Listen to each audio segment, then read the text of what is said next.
Selamat sore saudara, hari ini Kamis 27 Oktober 2022. Jawa Barat hari ini kembali hadir menjumpai Anda. Kami hadir dengan sejumlah informasi di Jawa Barat diantaranya.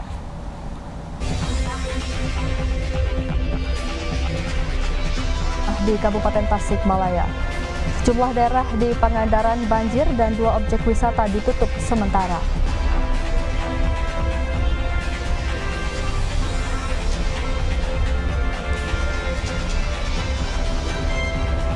Kasus penyakit gagal ginjal akut di Jawa Barat sebanyak 41 kasus.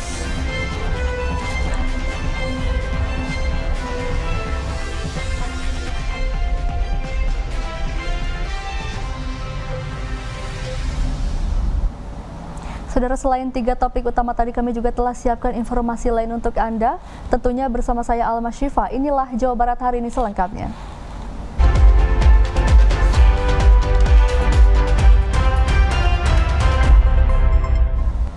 Kita awali informasi pertama. Diguyur hujan deras, 2 rumah warga di Kecamatan Parung Ponteng, Kabupaten Tasikmalaya porak-poranda akibat tergerus longsor. Longsor juga memutus akses jalan penghubung Kecamatan Cibalong dan Parung Ponteng yang amblas terbawa longsor. Intensitas hujan tinggi yang melanda wilayah Kabupaten Tasikmalaya bagian selatan mengakibatkan tanah longsor di Kampung Sukajaya, Desa Giri Kencana, Kecamatan Parung Ponteng, Kabupaten Tasikmalaya. Longsoran tebing setinggi 40 meter dengan panjang 30 meter ini menggerus 2 rumah milik warga hingga hancur porak-poranda terbawa material longsor ke dasar tebing. Beruntung tidak ada korban jiwa dalam kejadian ini karena pemilik rumah masih sempat dievakuasi sebelum longsoran terjadi. Longsoran di Kecamatan Parung Ponteng, Kabupaten Tasikmalaya juga memutus akses jalan penghubung Kecamatan Parung Ponteng dan Cibalong karena jalan amblas terbawa longsoran. Jalan ini terpaksa ditutup dan dialihkan ke jalur lain untuk hindari longsor susulan. Alhamdulillah untuk korban tidak ada dan masyarakat ataupun pemilik rumah yang 2 rumah ini sudah kita lakukan evakuasi ke tempat yang lebih aman. Ini jalan penghubung dari Kecamatan Cibalong sampai ke Sologili. BPBD Kabupaten Tasikmalaya masih mendata jumlah total kerugian akibat bencana longsor ini. Dari Kabupaten Tasikmalaya, di Irawan, TVRI Jawa Barat melaporkan. Curah hujan yang mengguyur wilayah Kabupaten Pangandaran dari siang hingga malam hari membuat sejumlah sungai meluap mengakibatkan banjir di sejumlah daerah di Kabupaten Pangandaran. Beginilah suasana banjir yang terjadi di desa Kecamatan Cijulang. Akses jalan nasional yang menuju arah objek wisata Cijulang ataupun sebaliknya ditutup warga. Mengingat ketinggian air di jalan nasional terus bertambah. Didin, warga desa Cijulang mengatakan, banjir yang terjadi saat ini bukan hanya menutup akses jalan raya dan merendam ratusan rumah warga, namun juga merendam 2 lokasi objek wisata yang berada di Kecamatan Cijulang, yakni objek wisata Green Canyon Batu Karas serta Situ Cisamping. Objek wisata tersebut untuk sementara waktu ditutup untuk umum selama banjir berlangsung. Ini banjir akibat hujan deras di wilayah Hulu semalam dan pada siang harinya di wilayah kita di sini di bawah hujan deras sekali, mengakibatkan debit air meningkat tajam. Dan untuk sekarang itu Cijulang dikepung oleh banjir, di mana di wilayah Cibaru juga ketinggian air setinggi lutut orang dewasa. Kemudian di Green Canyon juga sudah tidak bisa diakses. Jadi jalan menuju Green Canyon ke Batu Karas itu sudah tidak bisa dilalui oleh kendaraan roda 2 maupun roda 4. Banjir di Kabupaten Pangandaran meliputi wilayah Kecamatan Kalipucang, Kecamatan Parigi, dan Kecamatan Padaherang. Dari Pangandaran, Tang Safu Rahman melaporkan. Saudara, hujan deras yang mengguyur kota Cirebon, Jawa Barat mengakibatkan sebuah rumah di Kelurahan Argasunya ambruk. Musibah itu mengakibatkan 3 orang mengalami luka serius tertimpa puing bangunan. Sebuah rumah warga di Kampung Surapandan, Kelurahan Argasunya, Kota Cirebon ambruk pada bagian atap dan tembok usai diguyur hujan deras. Ambruknya bangunan itu menimpa 3 orang penghuninya hingga mengalami luka serius di bagian wajah dan tangan. Beruntung ketiganya berhasil selamat dan keluar dari tumpukan puing bangunan yang ambruk. Peristiwa itu terjadi saat ketiganya tengah berada di dalam rumah saat hujan deras, namun seketika atap dan tembok bangunan ambruk menimpa seisi rumah. Atau seperti apa? Hujan deras ya, posisi lagi pada duduk lah, pada santai lah gitu kan. Ya tiba-tiba aja refleks tuh bangunan tuh ambruk aja gitu. Angin nggak terlalu kenceng angin. Hujan deras mungkin ya? Pinggir Pinggir situ? dapur ya. Nah waktu itu lagi di mana? Posisi lagi di kamar, lagi pada ngopi aja. Ketimpa apa itu kira-kira? Asbes, untuk asbes. Asbes ya. Ada berapa orang pada saat itu di rumah totalnya? Ada kurang lebih 7 orang. 7 orang di dalam rumah. Di depan sebagian gitu. Pemerintah setempat langsung meninjau lokasi rumah ambruk dan berupaya memberikan bantuan untuk memperbaiki rumah yang ambruk. Di wilayah kami, Kelurahan Argasunya hanya satu ini. Yang lainnya alhamdulillah aman. Tadi malam koordinasi dengan RW, kami langsung semuanya alhamdulillah aman. Hanya satu ini yang Ini kerusakan berat ya? lumayan Pak. Cukup berat. Ada berapa korban Pak Lurah yang kena? 3, suami, istri, anak. Tapi yang agak berat suaminya. Luka. Langkah berikutnya apa Pak Lurah? Diberikan bantuan atau seperti apa? Alhamdulillah kami sudah memberikan bantuan sedikit makanan karena korban sementara tinggal di rumah kerabatnya. Para korban untuk sementara waktu kini mengungsi ke kerabat terdekat hingga menunggu perbaikan rumah agar bisa kembali ditempati. Dari Cirebon, Makmur Hamdallah, TVRI Jawa Barat melaporkan. Informasi lain akan kami sampaikan diantaranya. TPT longsor 11 rumah terancam. Tetaplah bersama kami.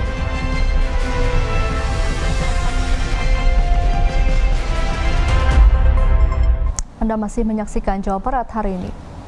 Saudara, akibat tidak kuat menahan debit air sungai yang deras, tembok penahan tebing sepanjang 25 meter longsor di kawasan perumahan Grand Padasuka, Kabupaten Sumedang, Jawa Barat. Akibat kejadian tersebut sebanyak 11 rumah terancam tergerus tanah yang ambrol. Hujan deras yang terjadi di wilayah Sumedang menyebabkan tembok penahan tebing sepanjang 25 meter lingkungan perumahan Grand Padasuka, Kecamatan Sumedang Utara, Kabupaten Sumedang, Jawa Barat longsor. Petugas BPBD Sumedang yang datang ke lokasi kejadian langsung memasang garis polisi untuk membatasi aktivitas warga agar tidak mendekati area longsor. Menurut Ketua RT setempat, Mamai, longsor terjadi pasca kawasan tersebut diguyur hujan lebat dan membuat aliran sungai Cisugan yang bermuara ke Cipeles meluap hingga mengakibatkan tembok penahan tebing longsor. Akibat kejadian tersebut, sebanyak 11 rumah yang tepat berada di sisi longsor terancam tergerus apabila longsor meluas. Petugas BPBD menghimbau warga untuk tidak melintas dengan kendaraan roda 4 lantaran longsor menggerus lebih dari setengah badan jalan.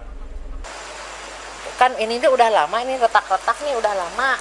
Nah ini tuh udah retak-retak lama. Ibu tuh berpikir ini pasti longsor gitu. Pas tadi 4:30 ya kejadian gitu.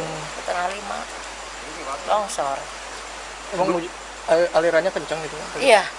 Iya kan ininya udah bolong-bolong, emang udah tahu gitu pasti longsor ini tuh gitu. Yang terancam berapa rumah kira-kira Bu? Khawatir kena? Ini dari 11 rumah. 11 rumah udah blok D. Ini udah itu ke desa teh udah minta boronjong, tapi kan desa mah lama ya kalau minta bantuan teh berdasarkan ADD gitu ya. Penanganan sementara karena dikarenakan debit airnya masih deras. Untuk sementara kita pasang garis bahaya dulu biar tidak ada yang melintas atau yang mendekati ke pinggir sungai. Rumah yang terancam itu gimana rencananya? Ya, rencana untuk 11 rumah itu besok dirundingkan kembali sama pihak desa. Rencananya tebing yang longsor akan ditutup sementara dengan menggunakan karung pasir sebagai penanganan jangka pendek. Dari Sumedang, Doni Irwan di TVRI Jawa Barat melaporkan. Belasan rumah di bantaran Kali Cipamingkis, Kabupaten Bogor, Jawa Barat rusak akibat longsor yang terjadi secara bertahap sejak 3 bulan terakhir. Tak hanya rumah, 1 musola dan puluhan makam serta lebih dari 1 hektar lahan pesawahan milik warga juga telah runtuh terkikis abrasi. Akibat longsor, 13 rumah di bantaran Kali Cipamingkis di Desa Jonggol, Kecamatan Jonggol, Kabupaten Bogor, Jawa Barat, rusak dan tak bisa lagi dihuni oleh pemiliknya. Hingga Selasa siang, longsor yang terjadi secara bertahap sejak 3 bulan terakhir ini membuat sedikitnya 14 kepala keluarga terpaksa mengungsi ke rumah saudara mereka yang lebih aman. Selain itu, 1 musola dan puluhan makam serta area pesawahan seluas 1,3 hektar milik warga juga telah runtuh akibat abrasi sungai yang dihantam derasnya aliran air saat hujan. Diperkirakan longsoran tanah di bibir sungai ini masih akan terus meluas ke permukiman warga, seiring kondisi hujan yang saat ini masih cukup intens. Ini terjadi karena memang awalnya abrasi dari sungai Cipaminggis, dan ini puncaknya yang paling parah ya. 1 unit musola sudah terbawa hanyut. Kemudian saat ini ada 13 unit rumah yang terdampak. Kemudian yang terancam itu ada 22 kepala keluarga. Emang dia ada bystander, jadi bila mana ada turun, kan tanahnya kan bukan tanah yang seperti daerah lain, dia sir-sir tuh gitu, nggak stabil nih. Batunya itu bukan batu gede banget, bukan, jadi pasir lah. Jadi kalau kena hujan terus langsung disusul, habis hujan terus panas, udah turun retak. Hingga saat ini petugas BPBD bersama pihak terkait telah menyiapkan tenda darurat bagi warga yang terdampak. Demikian Saiful Hardi, TVRI Jawa Barat melaporkan. Sementara itu, masyarakat Desa Tanjung Jaya, Kecamatan Cihamplas, Kabupaten Bandung Barat memohon kepada pemerintah Kabupaten Bandung Barat untuk segera memperbaiki kondisi jalan desa yang selama 10 tahun lebih mengalami rusak parah. Jalan yang ditanami pohon pisang menjadi bentuk protes warga Desa Tanjung Jaya dan Mekarjaya yang hampir 10 tahun lebih mengalami kerusakan cukup parah. Dari informasi warga setempat, Ohan Haryono, Jalan Desa Tanjung Jaya dan Mekarjaya, Kecamatan Cihamplas, Kabupaten Bandung Barat, sudah lama mengalami kerusakan. Kondisi ini tentunya sangat mengganggu aktivitas warga sehari-hari. Warga, khususnya para pengguna jalan, baik roda 2 maupun 4, harus ekstra hati-hati saat melintas jalan tersebut. Terlebih saat musim penghujan saat ini, jalan rusak yang berlubang digenangi air, sehingga semakin-makin memperparah kondisi lingkungan dan terlihat kumuh. Warga terpaksa menanami pohon-pohon pisang pada jalan yang berlubang.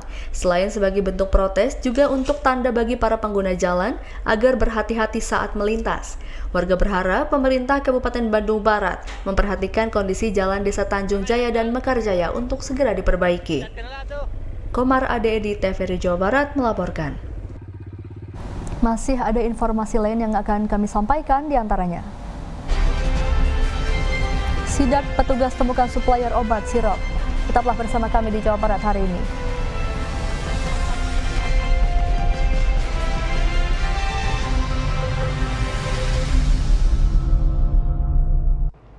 Assalamualaikum warahmatullahi wabarakatuh. Sampurasun. Saya Adiana Slamet, Ketua KPID Provinsi Jawa Barat. Mari kita sukseskan anugerah penyiaran ke-15 KPID Jawa Barat dengan tema penyiaran bangkit untuk Jabar Juara Lahir Batin yang dilaksanakan pada 2 November 2022 bersamaan dengan batas akhir analog switch off. Jabar Ambrek Digital. Terima kasih. Wassalamualaikum warahmatullahi wabarakatuh.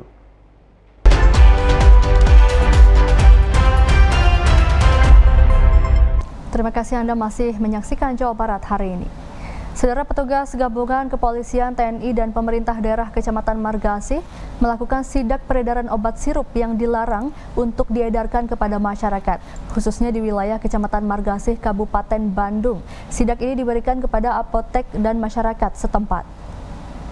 Sidak beberapa apotek yang masih menjual obat sirup dilakukan petugas gabungan TNI Polri dan pihak pemerintah Kecamatan Marga Asih, Kabupaten Bandung. Sedikitnya ada 6 apotek di daerah Kecamatan Marga Asih yang dihimbau agar tidak menjual obat sirup kepada masyarakat. Petugas menghimbau kepada penjual obat agar tidak menjual obat sirup yang diduga terkontaminasi etilen glikol atau dietilen glikol. Dari hasil pantauan, petugas menemukan 1 apotek yang masih menjual obat sirup dijual kepada masyarakat. Sampai saat ini, petugas hanya memberikan himbauan kepada penjual atau apotek yang masih menjual obat sirup yang mengandung etilen glikol. Melaksanakan sosialisasi sekaligus informasi kepada masyarakat dan kepada penjual obat sirup atau apotek ya. Di hari ini kita punya target 6 apotek yang kita kunjungi dan 2 sekolah yang kita datangi. Alhamdulillah berjalan dengan lancar. Seperti diketahui dari 6 apotek yang dilakukan pemeriksaan, petugas menemukan 1 apotek di Kecamatan Marga Asih yang masih menyimpan obat sirup. Dari Kabupaten Bandung, Rian Agustian, kontributor TVRI Jawa Barat melaporkan. Tren kasus gagal ginjal akut terhadap anak di Jawa Barat terus meningkat. Berdasarkan data terakhir Dinas Kesehatan Jawa Barat, terdapat 41 kasus yang ditemukan dan mayoritas dirawat di Rumah Sakit Rujukan Hasan Sadikin, Bandung. Sebanyak 41 kasus gagal ginjal akut terhadap anak di Jawa Barat terus meningkat. Hal ini berdasarkan data terakhir yang diterima Dinas Kesehatan Jawa Barat kemarin. Meski mengalami peningkatan, Dinas Kesehatan Jawa Barat terus melakukan upaya dengan melakukan penelitian terhadap penyebab gagal ginjal akut tersebut. Kepala Dinas Kesehatan Jawa Barat, Nina Susana, menegaskan, jika penyebab terjadinya gagal ginjal akut bukan hanya dari obat sirup yang mengandung etilen glikol dan dietilen glikol, melainkan dari penyebab lainnya. Hanya saja hal tersebut belum dijelaskan secara rinci. Namun Dinas Kesehatan Jawa Barat terus melakukan upaya dengan melakukan pemantauan dan juga penelitian terkait penyebab lainnya. Untuk kasusnya ada 41 yang meninggal meninggal. Nah sekarang kita tetap terus mengikuti pengumuman dari KPS karena itu berubah-ubah. Ternyata kan kemarin ada juga penelitian bahwa sebetulnya yang namanya EGD itu bukan satu-satunya penyebab. Diteliti lagi ada penyebab yang lain. Jadi saya tidak bisa banyak bicara terkait hal itu karena terus berkembang. Tapi intinya bahwa surat edaran dari kementerian sudah kita bayangkan dan ternyata juga tidak semuanya sirup tidak boleh kan. Ya sekarang sudah banyak sekali yang bisa dilakukan juga.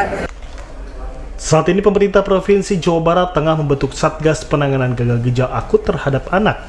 Diharapkan dapat membantu mencegah terjadinya kembali kasus tersebut.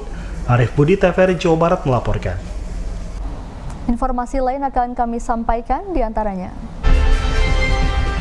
Sertijab Kepala Kantor BPN Kota Bandung.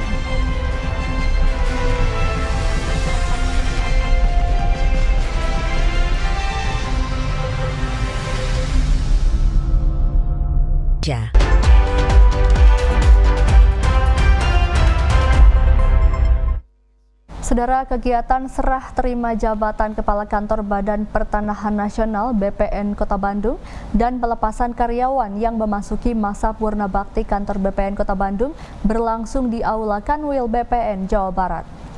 Jabatan Kepala Kantor BPN Kota Bandung diserah terimakan dari pejabat lama Andi Kadandio Alepudin kepada pejabat baru Nugraha. Pejabat baru kantor BPN Kota Bandung, Nugraha, sebelumnya menjabat sebagai Kepala Kantor BPN Kota Tangerang, sedangkan pejabat lama, Andi Kadandio Alepudin, selanjutnya menjabat sebagai Kepala Kantor BPN Kabupaten Subang. Serah terima jabatan Kepala Kantor BPN Kota Bandung yang diisi dengan penandatanganan berita acara dan memori jabatan ini, dihadiri oleh Wali Kota Bandung, Yana Mulyana, serta Forkopimda Kota Bandung.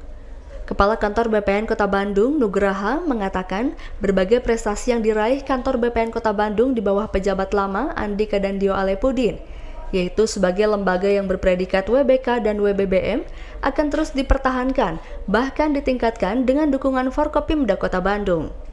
Kita meningkatkan kualitas data ya, terutama kalau pelayanan masyarakat sih sebenarnya sudah yang kita udah puncak lah gitu ya. Tinggal gimana cara mempertahankan pelayanan di kantor pertanahan kantor pertanahan Kota Bandung ini. Tinggal sekarang bicara tentang kualitas data yang ada di Kota Bandung, termasuk juga menyisir bidang-bidang termasuk yang menjadi aset Kota Bandung.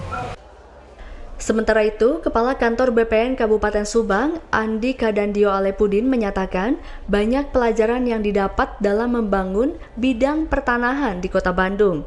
Sedangkan Wali Kota Bandung, Yana Mulyana, berharap dengan serah terima jabatan ini, beragam pembangunan di bidang pertanahan di Kota Bandung dapat lebih meningkat. Harapannya tentunya kerjasama yang sudah terjalin baik selama ini antara pemerintah Kota Bandung dengan kantor pertanahan Kota Bandung, tentunya diharapkan terus makin ditingkatkan. Dalam kesempatan ini dilakukan pula pelepasan karyawan kantor BPN Kota Bandung yang telah memasuki masa purna bakti serta hiburan musik yang ditampilkan karyawan kantor BPN Kota Bandung. Demikian Hermai Arya, TVRI Jawa Barat melaporkan. Saudara, urgensi reformasi birokrasi dalam rangka mewujudkan pemerintahan yang adaptif, agile dan fluid dijadikan tema seminar akademik yang diadakan Universitas Terbuka Bandung dalam rangka wisuda daerah periode 2 tahap 1 2022 di Kota Bandung. Bikasoga, Kota Bandung, Universitas Terbuka Bandung menggelar seminar akademik dalam rangka wisuda daerah periode 2 tahun 2022. Kegiatan seminar akademik bagi para calon wisudawan mengangkat tema reformasi budaya birokrasi menuju era pemerintahan kolaboratif dan digital dengan menghadirkan narasumber yang kompeten. Seminar ini diikuti 1.276 calon wisudawan secara luring dan daring. Menurut Direktur UT Bandung, Enceng, urgensi reformasi birokrasi dalam rangka mewujudkan pemerintahan yang adaptif, agile dan fluid akan berjalan optimal bila didukung oleh 3 pilar, yaitu kemampuan digital budaya organisasi dan inovasi, serta komitmen semua pihak untuk berubah ke arah yang lebih baik lagi. Seminar akademik ini merupakan satu tradisi di kita dalam rangka untuk lebih membekali lulusan Universitas Terbuka sehingga mereka kelak terjun di masyarakat memiliki wawasan yang lebih komprehensif. Dan pada saat ini di wisuda periode kedua tahun 2020 ini kami mengangkat tema reformasi budaya birokrasi menuju era pemerintahan kolaboratif dan digital. Nah, ini sangat tepat kita ambil tema ini karena dengan pertimbangan bahwa pada saat ini era disrupsi, era revolusi industri 4.0 dan dinamika teknologi informasi dan komunikasi yang dahsyat.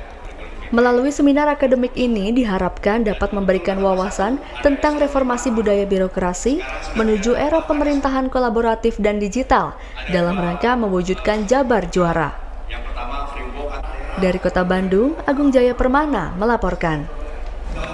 Saudara, pendidikan ukhrawi berupa pesantren bagi lansia terlantar dan terlantarkan di Gria Lansia Ciparai merupakan wujud penguatan dimensi spiritual pada layanan lansia di Dinas Sosial Jawa Barat. Tidak ada kata terlambat untuk belajar lebih khusus dimensi spiritual atau ukhrawi. Ini setidaknya terlihat ketika Wakil Gubernur Haji UU Ruzanul Ulum meresmikan Gria Pesantren Lansia Juara di Gria Lansia Ciparai, Bandung. Wakil Gubernur Haji UU Ruzanul Ulum memberikan apresiasi terhadap program pesantren lansia ini, mengingat program ini merupakan bentuk perhatian pemerintah kepada lansia terlantar maupun terlantarkan dari keluarganya. Sholat tak acan beres, kemudian itu dan ini tidak paham tentang ilmu yang bersifat ukhrawi, maka di sini diberikan pendidikan yang bersifat ukhrawi dengan nama pesantren, dengan harapan ada keseimbangan. Apalagi mohon maaf, yang namanya orang tua kan kehidupannya sudah malang melintang daripada kita masih muda. Jadi pemerintah Provinsi Jawa Barat didukung oleh para bupati wali kota memperhatikan orang tua dengan tujuan satu, lansia sehat dohiron batinan, yang kedua lansia berdaya, dan yang ketiga lansia sejahtera. Program Gria Salira yang baru tercetus tahun ini merupakan ide dan inovasi dari Kabid Rehabilitasi Sosial Dinas Sosial Jawa Barat, Dr. Haji Supriyadi SAG SHMH, yang tujuannya memberikan pendidikan penguatan spiritual bagi para lansia guna menjadi bekal menuju husnul khotimah. Pesantren lansia yang baru pertama di Indonesia dalam suatu geria atau panti mendapat sambutan positif, baik dari organisasi Islam maupun tokoh ulama di Jawa Barat. Diharapkan program ini menjadi percontohan, baik di lingkup Dinas Sosial se-Jawa Barat maupun di Indonesia. Nah, dengan setelah kita petakan, ada yang belum bisa baca Quran, ada yang sholatnya belang beton, ada yang dia mau sholat tapi nggak bisa bacaannya, gitu kan. Jadi kita mencoba bahwa dengan kita pola disesuaikan pendidikan pesantrennya ini. Nah, tentu kami juga akan dengan forum panti lansia ini akan kita kembangkan, dan selanjutnya kita tentunya bukan hanya dalam panti, ke depan kawan-kawan kabupaten kota bisa program yang sama kepada lansia yang ada di rumah, jadi home care namanya itu. Secara umum, lansia terlantar dan terlantarkan yang dirawat melalui geria di bawah naungan Dinso Jawa Barat mencapai lebih 400 lansia. Khusus di geria lansia Ciparai, sekitar 150 lansia dengan klasifikasi lansia mandiri, semi-mandiri, serta bed rest atau lansia tak berdaya dengan rata-rata usia di atas 90 tahun. Komar Ade-Edi, TVRI Jawa Barat, melaporkan. Guna menghindari bullying atau perundungan terhadap siswanya, Sekolah Menengah Atas Darut Tauhid Boarding School menggelar kegiatan talk show dan exhibition tentang mencegah perundungan di dunia nyata. Para siswa SMA Darut Tauhid Boarding School diberikan materi terkait perundungan, mulai dari akibat bullying hingga cara menghindari perundungan dalam kegiatan talk show dan workshop tentang akibat dan cara mengatasi perundungan atau bullying. Melalui workshop yang dibuat oleh para siswa kelas 10 ini, diharapkan para siswa dapat memahami tentang bahaya bullying atau perundungan. KCD Pendidikan Wilayah 6 Provinsi Jawa Barat, Endang Susilastuti, mengapresiasi sebagai sekolah penggerak merupakan hal yang sangat bagus lewat tema Stop Perundungan. Diharapkan ini sebagai langkah menyiapkan anak-anak menjadi pemimpin masa depan. Sebagai sekolah yang sekolah penggerak salah satu tujuannya adalah bahwa sekolah itu menjadikan sekolah yang aman buat anak-anak. Nah, hari ini mereka menerapkan itu bagaimana kemudian di sekolah ini untuk stop perundungan. Ya. Dalam stop perundungan ternyata sudah diimplementasikan dengan adanya 3 syarat: saya nyaman, saya menyenangkan, dan saya bermanfaat. Nah, ini adalah modal utama untuk anak-anak kita. Kepala Sekolah SMA Darut Tauhid, Agus Kurniawan, mengatakan ini merupakan hasil karya kelas 10, di mana hasil proyek penguatan profil pelajar Pancasila tujuannya untuk menumbuhkan nilai-nilai karakter yang ada dalam diri peserta didik. Program proyek penguatan profil pelajar Pancasila, karena qadarullah-nya SMA Darut Tauhid terpilih menjadi sekolah penggerak dan harus mengimplementasikan kurikulum merdeka. Saudara, berikut kita ikuti situasi dan kondisi lalu lintas di Kota Bandung berdasarkan Area Traffic Control System Dinas Perhubungan Kota Bandung. Kita akan melihat ke kawasan Pasteur, terpantau arah di sebelah kiri lancar, namun arah sebaliknya terpantau cukup padat. Kemudian kita ke kawasan Cikapayang, terpantau ramai lancar di kawasan Cikapayang. Kemudian kita beralih ke kawasan Muhammad Toha. Di sini cukup ramai dengan cuaca yang cerah. Kemudian di kawasan Gede Bage dari arah timur terpantau jalanan lalu lintas kosong dan lancar.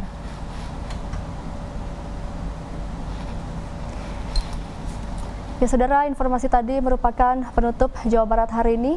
Demikian, saya Alma Syifa mewakili seluruh kerabat kerja yang bertugas mengucapkan terima kasih. Selamat berakhir pekan dan sampai jumpa.